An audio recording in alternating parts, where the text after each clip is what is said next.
What is happening? You're cutting your own face? Stop it. Come on. Sinister grins, bedazzled badness, and plenty of other terrifying traumatic injuries. Today, we're breaking down and reacting to all the unexpected medical scenes from Smile. Let's dive right in. What is happening? You're cutting your own face? Stop it. Come on. Come on. Laceration from the pre-auricular area, so just in front of your ear, right at the tympanomandibular joint, all the way down under. So there are some arteries that come up as a branch off of the external carotid artery that come up here. Ah, really creepy.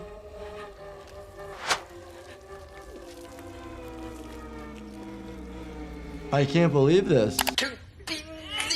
Coming underneath, you have the internal carotid and you have the jugular vein. So these vessels are deeper, but they're protected from being superficial. You have the external jugular vein, but the internal jugular vein is hiding underneath, really protected by the sternocleidomastoid.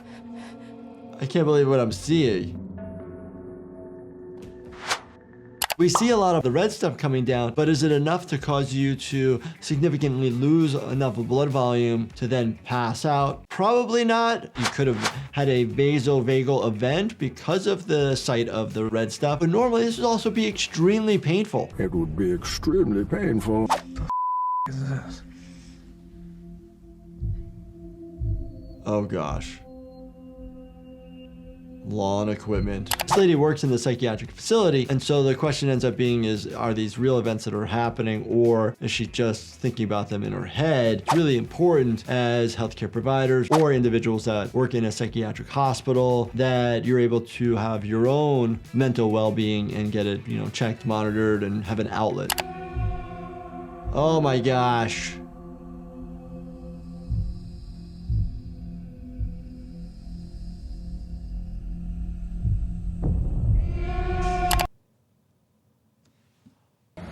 Anyway. Are those gardening shears? Holy cow. It looks like a self-inflicted wound to the thorax, meaning the chest. The blades are open, probably puncturing each lung. You have to take that blade through the thoracic cavity wall, which is made up of skin, muscle, and bone. Most of the time, you're not gonna be able to break those bones.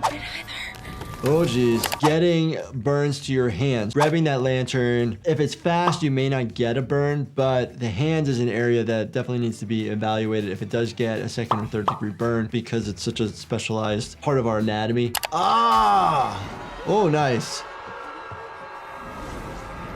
What the heck is that? What the hell is even that? First degree burns, which are just like the redness and pain to the skin, not too much to worry about. It's those second, especially the deep second, as well as the third degree burns. Remember, the second degree burn will end up bubbling versus the third degree burn chars the skin, makes it potentially like white, loses all blood vessels to the area.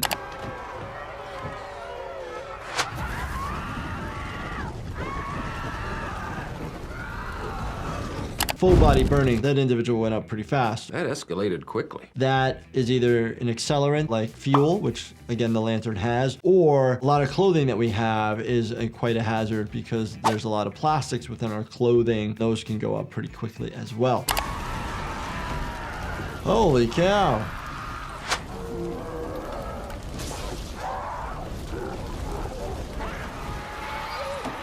Multiple mechanisms of how somebody potentially passes from this. It's not necessarily from the burn of the skin on the outside and the pain. It's actually from the inside where you're hypoxic, you're melting your own airway. The air around you is being taken by the fire itself and the flames. Oh geez. Penetrating trauma to the chest, right in the midline. You're probably not going through the sternum with that type of hit. You're probably going through in between the ribs, but you're gonna puncture the heart if you're midline enough because the heart is midline, but then goes to your left. Whoa. Taking the blade, slicing all the way up, and then getting into the neck. Could you be cutting through the ribs on the way up? Probably not, maybe, because also midline there is a lot of cartilage. Also, the blade could be super sharp. It doesn't splatter that much right away. It'll be more dry your first hit, but then once it starts pouring out, that's your issue.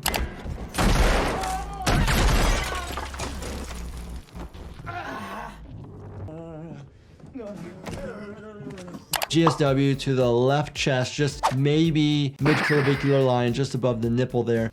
Going into the left lung, maybe hits part of the aorta, the main artery coming up, and then circles down from the heart. He's holding his left shoulder. When we see people coming to the emergency department holding their shoulders, it could be a dislocation, or it could be a fracture of the proximal head of the humerus, or a fracture of the clavicle. Very rarely do you fracture the scapula in the back. It typically takes a lot of trauma, a lot of force. Oh! Whoa! What?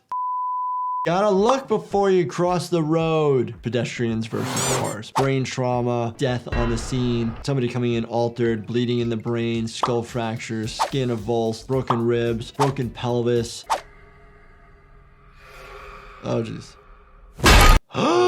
That is not what you're supposed to do with a 35-pound weight. Do you even lift, brah? That is like cast iron steel or regular steel. Awful pain. Smash your nose. You can smash the frontal sinus. This depends on the area, but it's flat on that backside. Oh my gosh. That nose is destroyed. We'll get people who come in with a nasal fracture. A lot of people want an image. Image will confirm our findings, but it doesn't necessarily mean that we will do anything. It has to do clinically with the nose being straight or not. Oh, again.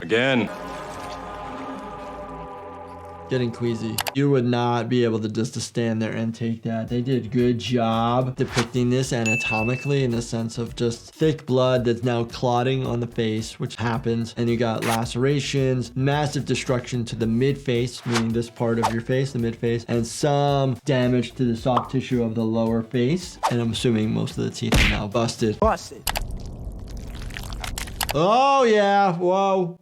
Well, wasn't expecting half the face to fall off and move like that. That mandible just got destroyed by all those hits. Still being attached. You'll have a lot of muscles attachments to that area, so it should stay on the face, even though there's massive lacerations.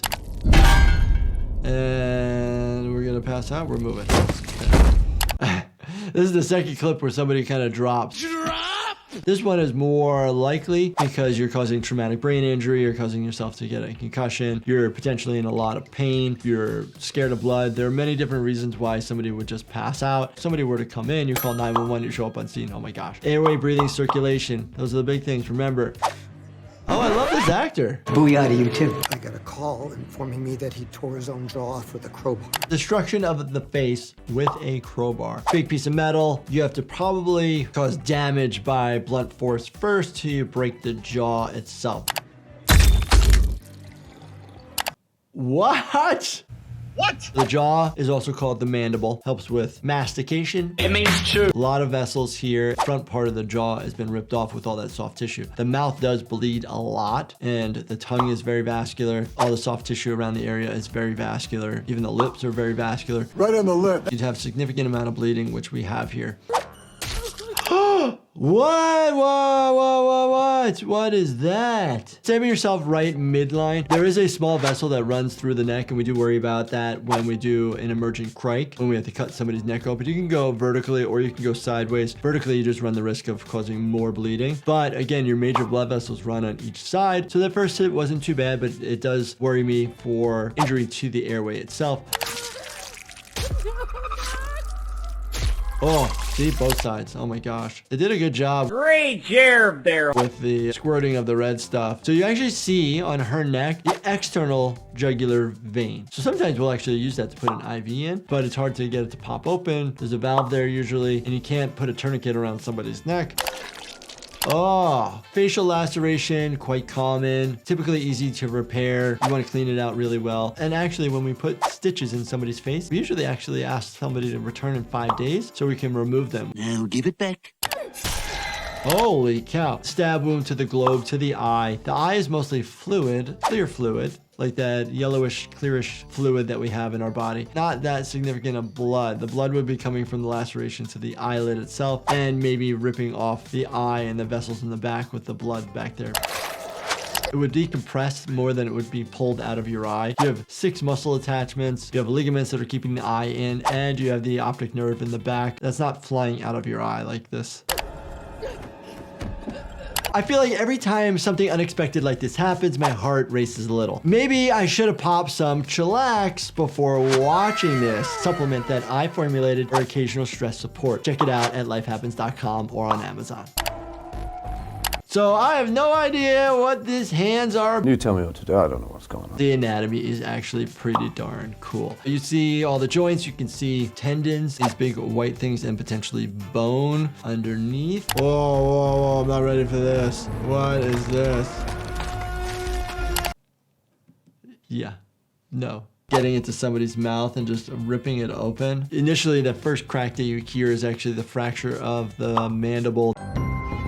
The teeth separating. You can see the tongue just sitting there and there's flesh underneath. It's all connected. I had a patient once have a fracture of the jaw and would talk to me, and every time he talked to me, it would actually split open like that and actually move.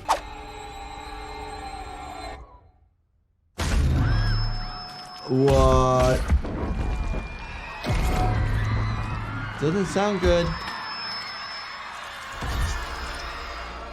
Oh man, it sounded like it took a lot of effort to get this microphone into the eye. The eye socket, the bones are thin around it, so you can have fractures going right into the brain tissue, but you wouldn't succumb to the injury. Could you pass out from the pain? Maybe. You have to break through probably the zygomatic arch. Pretty thick, but you can still break it. We see people break that, as well as the maxillary sinus, so the infraorbital wall. Also, check out my limited edition Dr. ER apparel, available now for a short time only. Once it's gone, it's gone. So grab yours before it's too late at shopdrer.com. So this was pretty creepy. If you guys enjoyed this and you want to see more, let me know in the comments, and make sure you binge watch this playlist right here. Watch everything for me, and do me a favor, make sure you subscribe, turn on your bell notifications, and hit that like button for me. Thank you so much for watching, and stay healthy, my friends.